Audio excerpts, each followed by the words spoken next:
আসসালামু আলাইকুম ওয়া রাহমাতুল্লাহ। সম্মানিত দর্শক মণ্ডলী, আপনারা যারা এক মাস যাবৎ সিয়াম পালন করলেন, সালাত আদায় করলেন তারাবি সহ, ঈদের পর এখন অনেককে দেখা যাচ্ছে যে তারা ফরজ সালাতটি পর্যন্ত আদায় করছে না। তো সালাত কি শুধু রমজান মাসের জন্য ফরজ ছিল নাকি বাকি 11 মাসের জন্য? বলুন তো।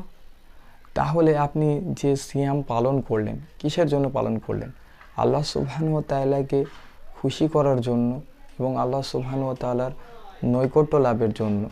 তাহলে আল্লাহ সুবহানাহু ওয়া তাআলা যে সালাতকে ফরজ করেছে, সেই সালাত আপনি রমজান মাসে পড়ার পরে এখন কিভাবে ছেড়ে দিলেন?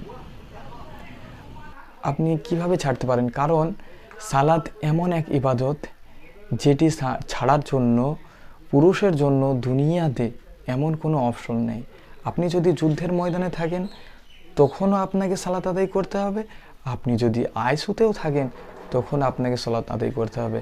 কারণ অনেক হাদিস দ্বারা প্রমাণিত হয় যে যে ব্যক্তি সালাত আদায় করে না সে মুসলিম থাকে না, যে সালাত আদায় করে সে মুসলিম, যে সালাত আদায় করে না সে কাফের। তাহলে আপনি এক মাস ইবাদত করলেন, আল্লাহ সুবহানাহু ওয়া তাআলা রাত্রি জাগরণ করলেন এবং তারাবি সালাত আদায় করলেন। কেন করলেন? আল্লাহ সুবহানাহু ওয়া তাআলার জন্য। তাহলে সালাতটা কেন পড়ছেন না বলুন তো? দেখুন, কিছুদিনের এই জীবন দাঁড়িয়ে থাকবে না, চলে যাবে। দুনিয়ার জীবনে বাদশা ছিল ফেরাউন। মানুষের মনে তার ভয়ও ছিল, তার যা মন চাইতো তাই করত এবং নিজেকে খোদা পর্যন্ত দাবি করেছিল। তারপরেও কি সে দুনিয়াতে আছে? চলে গেছে না, তার রাজত্ব কেড়ে নেওয়া হয়েছে, তাই না? যে জন্য সে আল্লাহ সুবহানাহু ওয়া তাআলাকে মানতে অস্বীকার করেছিল, তার রাজত্ব নেই। তাহলে আপনি আর আমি কোথাকার কে বলুন? আপনাকে আমাকেও মারা যেতে হবে। তাই সালাত আদায় করুন, মুশকিলের কিছু না। আপনি যদি গুনহার কাজ করেন তাও এই জীবন চলে যাবে, আবার যদি নেকির কাজ করেন তাও চলে যাবে। আপনি যদি আল্লাহ সুবহানাহু ওয়া তাআলার সমস্ত কথা মেনে চলেন তারপরেও এই জীবন চলে যাবে। আপনি যদি আল্লাহ সুবহানাহু ওয়া তাআলার কোনো কথাই না মেনে চলেন তবু এই জীবন চলে যাবে। তাহলে আপনার কি এতটুকু বিশ্বাস নেই যে মরতে হবে? আচ্ছা বলুন, আপনার আমার মৃত্যু কি লেখা হয়নি? লেখা হয়নি? এতে কি আপনার সন্দেহ আছে?